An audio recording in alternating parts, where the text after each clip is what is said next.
The decision to open relations with Cuba is particularly contentious right now. Let's turn to CNN political commentator Jay Carney, who served as White House press secretary under President Obama, and Bill Kristol, editor of the conservative publication The Weekly Standard. Both are in our Washington bureau. Jay, let me start with you. Why now with Cuba? Do you think this is about the president's legacy? Well, Jake, it's certainly about promises he made and an approach he takes to foreign policy that has been consistent since he ran for office in 2007 and 2008. The negotiations that led to this point took a lot of time, and key to them, obviously, was the release of Alan Gross. Absent that, this would not have happened. I think that you will see the president, as we've already seen already, in these final 2 years while he's in office, exercising every bit of authority he has to do what he believes is right for the American people and for our national security interests. You know, one of the narratives before the midterm elections that I think was wrong, not all of them were wrong, but one was wrong, is that he had sort of run out of gas and he was himself eyeing the exits and sort of tired of being president. And I really didn't believe that was true. And I know that because he's so focused on the time that's left and how rare that opportunity is, that he's just going to keep doing these kinds of things, often against a lot of criticism. Bill, I know you're not exactly lighting a Cuban cigar over the announcement, but what do you say to the argument by Rand Paul and President Obama that the previous policy towards Cuba simply hasn't worked? I think it worked to some degree. Certainly in the Cold War years, we succeeded in marginalizing Cuba, preventing them from really exporting communism to South America. And indeed, there was kind of a democratic revolution in Latin America in the 80s and 90s. Maybe it had run its course, but we could have democratically discussed this in Congress and with the public. The president didn't have to do this in secret. There was nothing that sensitive about it. I mean, maybe the negotiations to get the hostage back had to be secret, but if you're making a change of 50 years of bipartisan foreign policy, you might want to let the country discuss it for a while. But more broadly, Jake, you showed the list of countries the president's done all this outreach towards. Are things working out great with the Taliban, with Iran, with North Korea? I mean, is this general policy of being extremely nice to our enemies and giving a cold shoulder to our allies and friends, is that really working out well? Jay?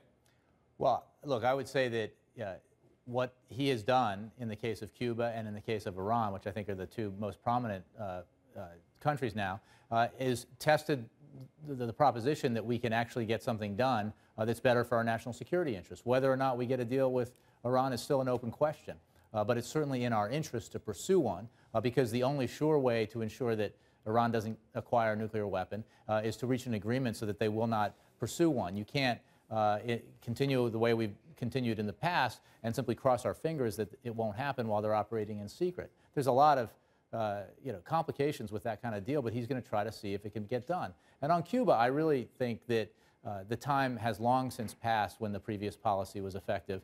The idea that we can't have diplomatic relations with regimes that abuse human rights is pretty novel, given that we have diplomatic relations with countries around the world where the regimes abuse human rights, because we believe it's in our national interests and our national security interests. If I had any confidence this president was going to use our diplomatic relations with Cuba to advance a freedom and human rights agenda there, I would say fine.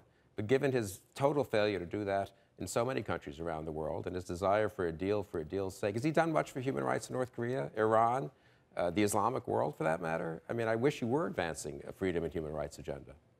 Jay, do you think President Obama is going to travel to Cuba while he's president, or are we going to see a visit by Raul Castro to the White House?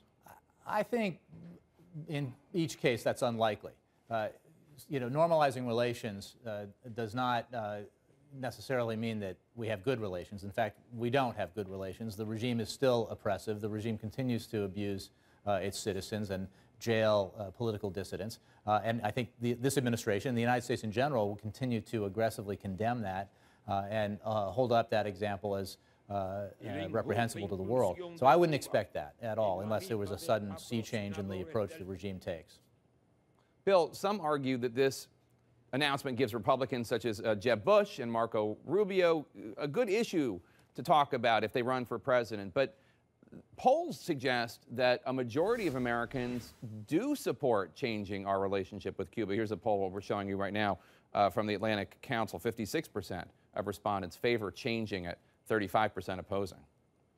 Yeah, look, that could be. And you can't make every foreign policy decision based on polls. I think Republicans will be very safe if they make the case that this president has not strengthened this country. He has not strengthened the hands of citizens in oppressive regimes against that regime. Let's see in Cuba. Look, I will be happy if 2 years from now there's more freedom and liberty in Cuba. If the president's really fought hard for that, that would be great. But that has not been the case with his outreach to Iran, his outreach to North Korea, his outreach to the Taliban, his outreach to the Muslim world. And I wish it were, but I think people in these countries, the governments in these countries, the oppressive governments in these countries, see what the president's been doing as weakness, not as pressure on them to change.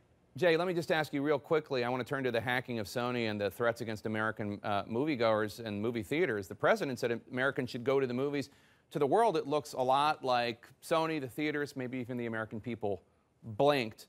What do you think about the idea of the president having a showing of the interview at the White House? Wouldn't that send a message about free speech and how we as a nation respond to these kind of threats? Well, I think it's an interesting idea. If it weren't a slapstick comedy, I'd be more supportive. But I do think the president ought to speak out about it. I think the political leaders ought to make the very clear point that in our country, speech, even if it's speech people don't like, is free speech, and that we cannot accept this circumstance, which sets an enormously dangerous precedent, for other bad actors around the world to try to control what American viewers or readers get to see and hear. Taking a shot at slapstick, I recall President Obama going on Between Two Ferns with Zach Galifianakis. But my proudest moment, Jake. Bill Kristol and Jake Carney, thank you so much.